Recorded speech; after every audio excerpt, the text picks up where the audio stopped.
Guys, today I'm going to talk about psychology and anthropology.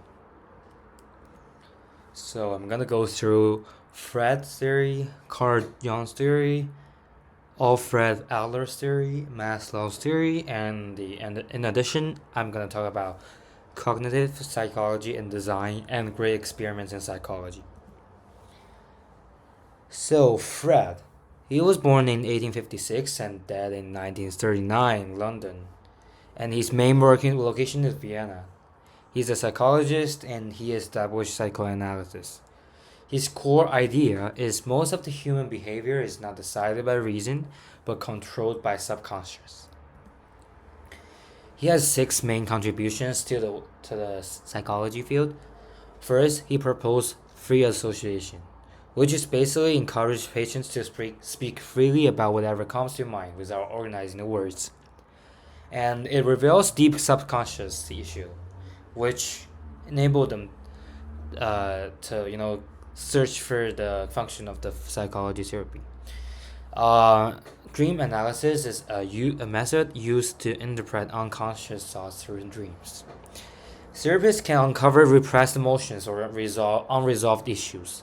For instance, a dream about falling symbolizes the people who has anxiety or loss of control. Personality structures consist of ID, ego, and superego. ID represents natural desires and focus on immediate pleasure. Ego balances ID's demands with reality. And the superego shapes behavior based on moral values and social rules. And these three parts interact, creating internal conflict that shapes human behavior. Talk therapy is basically conversations that used to understand and treat mental issues. And the talk therapy focuses on thoughts, feelings, and past experience. And Freud think that verbal expression is more important because it allows the repressed emotions to be released. Psychosexual stages. So these stages describe how personality develops in childhood. Freud believed that children pass through five stages, which are oral, anal, phallic, latency, and genital. He believed that conflicts during these stages can lead to fixation, which influence their personality in the future. Defense mechanisms. Freud identified several defense mechanisms, including repression, denial, projection, displacement, regression, sublimation, rationalization, and reaction formation. These defense mechanisms help individuals cope with uncomfortable emotions by distorting or avoiding reality. So here are the 8 defense mechanisms, including these. So repression is basically unconsciously blocking painful thoughts. For example, if someone being bullied in childhood, but later they just repress their thoughts, they repress their pain in their heart. For denial, it is basically refusing to accept reality because they're too uncomfortable. So, for instance, if you did bad in test, you even claim the teachers that mark it wrong instead of your own fault. Projection is attitude in someone's own unwanted feelings to another person. Also, the test example, if someone cheated on the exam, but he even accused others of cheating on his exam. Displacement is basically redirecting emotions from the stressful person onto a safer target. For example, if the boss blame you and you are angry but you are not able to blame back, you release the anger to your family, which is the safer target. Regression is that you're being childish and immature when under stress. And like an overwhelmed adult may cry or throw a tantrum. Sublimation is that you convert unacceptable impulses into productive activities. For instance, you break up with your girlfriend, but you use this impulse to turn it into a positive aspect, like you compose songs. Rationalization is that you create a logical sounding explanation to justify your behavior. Also, the example, a student may say, "Oh, I did I failed the exam because the exam was unfair anyways." He used this reason to justify his failure in the exam. Reaction formation is basically you behave in a way that is opposite to your true feelings. Like if you are strongly dislike someone but you act extremely friendly to him, that's very it's completely opposite to what you truly think. Now, Carl Jung. So he was a Swiss psychologist and he was originally connected to Freud, but developed his psychologist series later. His main idea is the four main archetypes of human. He also contributes to psychology through his first purpose of MBTI and the Big Five personality traits and the personality color test. So here are some contributions that he made. So he proposed the concept of symbolic power. He believed that humans' brain react to different symbols, and the symbols represent subconscious mind. For example, the cross symbolizes sacrifice, hope. Phobias is that he believes that most of the irrational fears come from unconscious conflict. For instance, most people have fear of spiders or dark. It just comes natural, which is related to the deeper symbolic feeling from humans.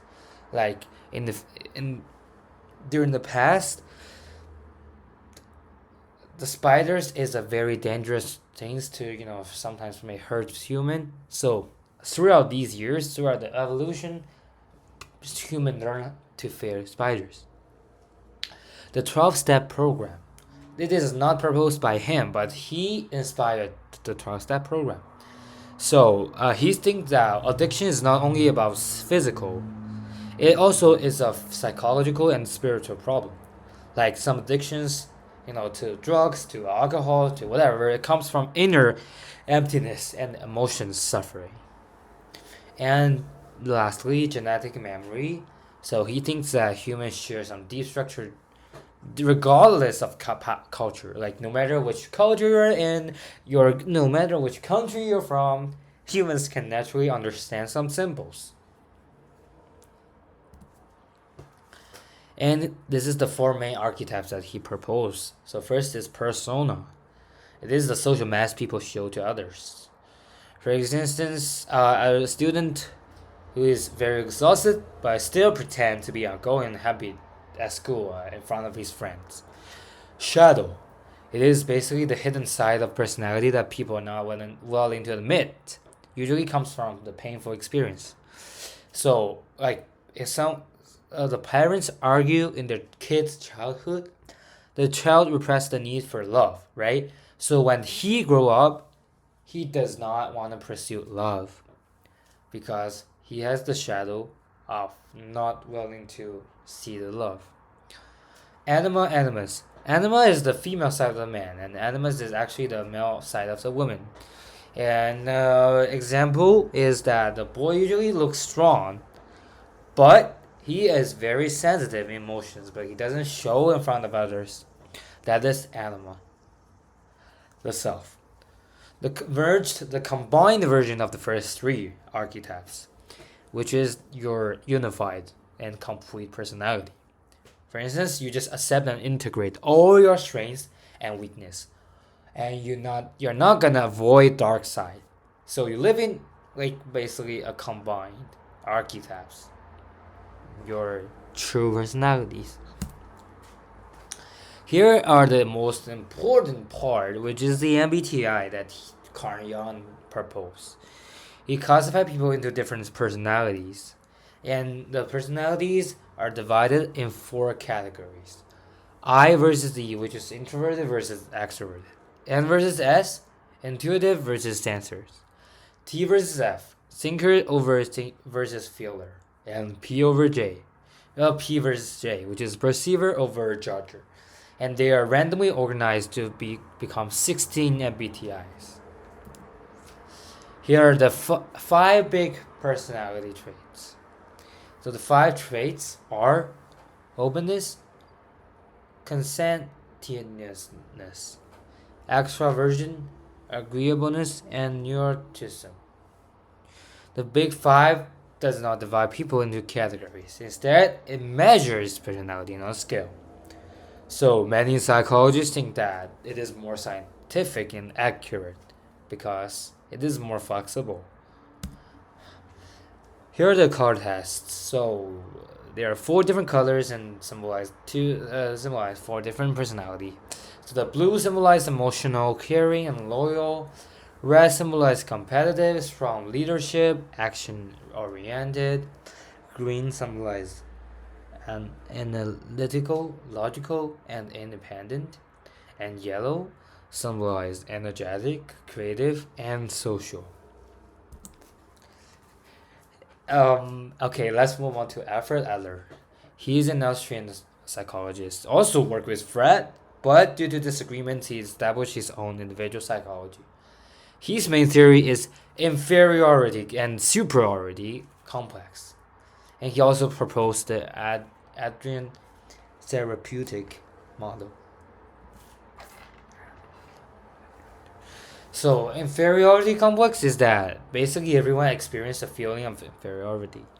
Like someone will say, "Oh, I'll fail anyway. Like nobody like me." Which is which represented in extreme sensitivity, constant comparison with others, constant self-deprecation, and uses avoidance to protect themselves. And while superiority complex is a defense mechanism against feeling of inferiority, it is basically an overcompensation. Because they in the superiority people their internal is usually interior.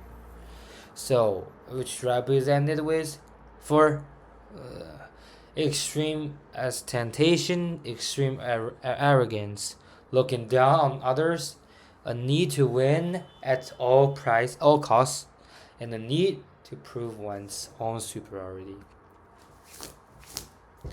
Okay, Adlerian therapeutic model. It basically consists of five elements, which is private intelligence, the creative self, the will to power, social man, and the holistic man. And it helps people overcome feelings of inferiority, develop healthy relationships. So, private intelligence. Every person develops their own belief about how the world works, regardless if it's correct or not. For instance, a student may believe, oh, if I get a bad grade, everyone think I'm stupid, which is not true.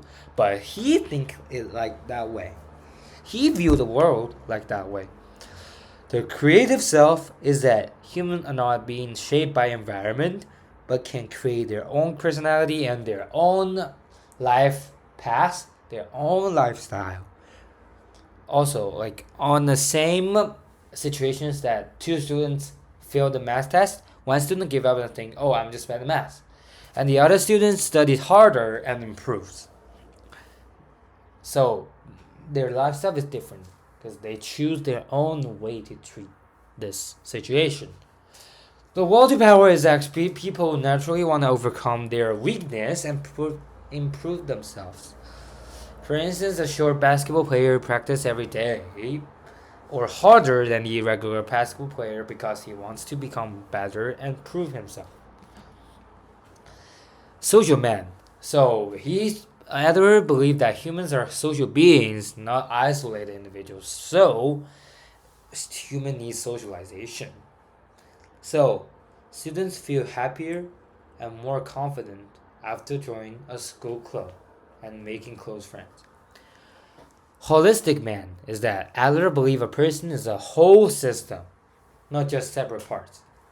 So, for example, when a student gets bad grades, uh, you should consider different aspects of how he get bad grades, like stress, like a sleep, family issues, and other aspects should be considered. Not only blame him for studying less harder, but you have to consider more aspects.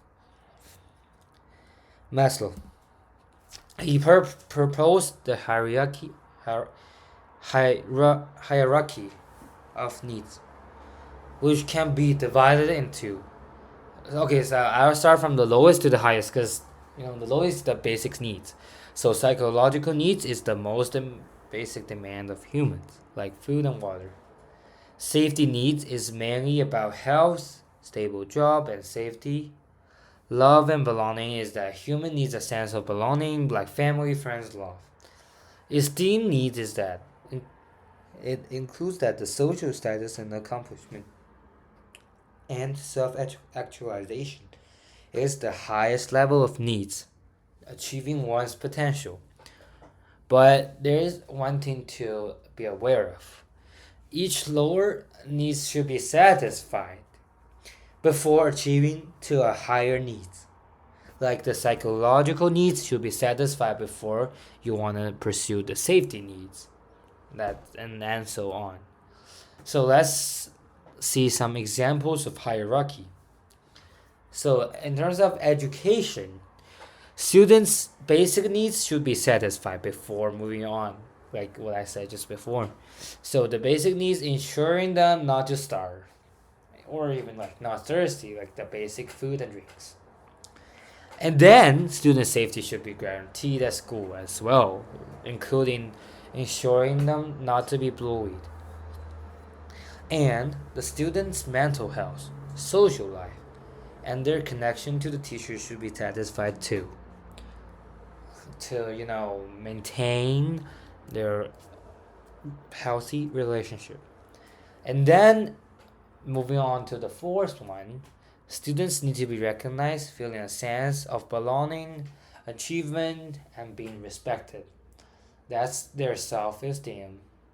And finally, when all the needed are satisfied, students are now able to pursue the potential of themselves, creativity, and their holistic development. Okay, so for career wise, workers' basic needs also should be satisfied, such as salary to make them, live their life, and a safe working environment, which is their safety. And they also need a sense of belonging, respect, and recognition from their company to ensure their healthy relationship and also their self esteem. And when all the needs are satisfied, they are now able to achieve self actualization, through creativity, leadership, and personal growth, and so on. So the cognitive limits of the brain. So the brain only has 12 watts of power. So these limited capacity of processing tasks able to show that humans are not able to multitasking. Actually, multitasking. Humans are very easily influenced by cognitive psychological design, which I will talk right after this slide. So, yeah, cognitive psychology and design. This is mainly appears in Japanese train station, airports, Las Vegas casino, and buffets. So, Japanese train stations. The the blue lights in the Japanese train stations calm people down, which reduce suicide rate. Airport. The walkway is always curved to the left, just to make the field of vision opens more towards the right side, which, the stores on the right side will become more fully visible, and which encourages passengers to browse more and shop more. So the big windows make sure you can see the tarmac, which is because a lot of people have phobia of flying, so they are anxious. So the big windows, the sunshine, the lighting, make people calm people down. Also, the carpeting is the same thing. And the shops are right after security is because they use the golden hour, just pass over the security, people are more likely to shop. And for in Las Vegas casino, instead of currency, people use chips in casino, which reduce their anxiety and of spending a lot of money. No cost and no windows make people forget time and gamble more, which is, you know, especially economically beneficial to the casino. And the lights and music also stimulate people's human's brain to, to make them excited and gamble more. So the buffet, in the buffet they use smaller plates to reduce the amount of food that people take, and they also put the cheap and filling stuff at the front of the buffet line to fill up people's stomach, and just to reduce the amount of food, the expensive food that they take after, because they're already filled with cheaper food. Okay, let's move on to the great experiments in psychology. So here are 9 experiments. Okay, let's talk about it one by one. William Sargent is the brain reset experiment. So he studied how stress, fear, and repeated messages affect people's thinking and behavior. So he used electricity to stimulate human's brain, and the conclusion is that the extreme emotional pressure can make people more open to suggestion and control. Robert House, the brain stimulation experiment. So the process is he puts electrodes and stimulate different parts of the brain to observe emotional and behavioral changes. And his conclusion is that brain stimulation can also influence emotions, pleasure, and human behavior. Ivan Pavlov, the dog conditioning experiment. So he repeatedly rang a bell before giving food to dogs. And his conclusion is that the dogs learned to associate the bell with food and salivated at the sound alone, which means that all the creatures can learn from the association, which is not only the food here. B.F. Skinner experiment shows that he placed animals in a box where pressing the lever, so which gives either rewards or punishments. And the conclusion is that the behavior can be shaped through reinforcement and punishment. Stanley Milgram, the obedience experiment. So the participants are instructed to give electric shocks to another person, which are just fake shocks, but a lot of people obeyed because the authority told them to do that. And which means that humans are more tend to follow this authority, regardless of it's the moral or not.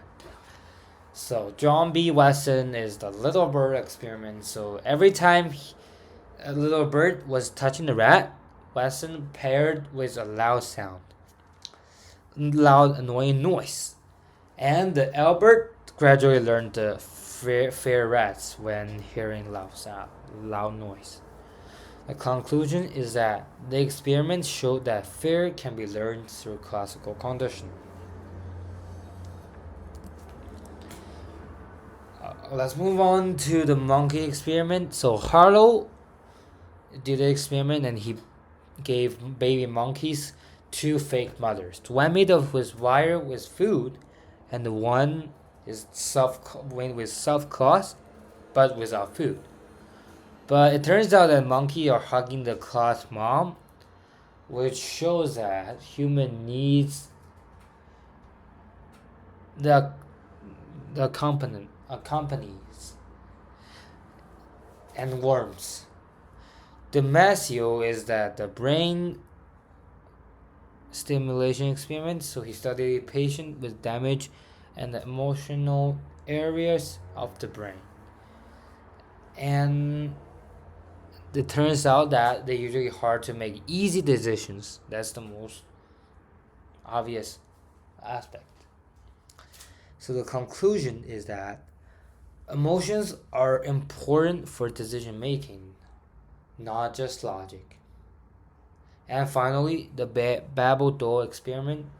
So Albert Bandera let children watch adults acting aggressively towards a Babel doll, and the conclusion is that children can learn behaviors, and it turns out that children also did the same violent behavior to the baby Babel doll, which shows that they can learn behaviors by observing and imitating. Now let's talk about psychopathy,